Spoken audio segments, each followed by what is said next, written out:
এই সরকার বেসিক আইন শৃঙ্খলা রক্ষা করতে কতটুকু পারবে সেটা নিয়েই প্রশ্ন আছে। এখানে তাদের প্রস্তুতি কি, কতটা, আমি আসলে একেবারেই জানি না। আমি সিরিয়াসলি ধারণা করছি সামনের নির্বাচনে এটাই সম্ভবত সবচেয়ে বড় চ্যালেঞ্জ হতে যাচ্ছে। তার মানে আমরা আসলে কি হবে কি হচ্ছে বুঝতে পারছি কি?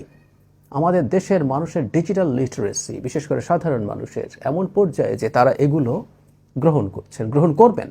খুবই অ্যালার্মিং একটা সাইন। এটা শুধু নির্বাচন বলে না, ভবিষ্যতে কোনো ধরনের কেওস বাঁধিয়ে দেওয়ার জন্য। ফলে নির্বাচনেও এই ঘটনাগুলো ঘটবে। যারা তার পছন্দের বা অপছন্দের প্রার্থী আছে তাদের প্রতি এই ধরনের কাজ যে কোনো দল যে কোনো দিক থেকে হবার সম্ভাবনা আছে। আমি বারবার বলছি যে আমাদের প্রস্তুতি কতটুকু আছে।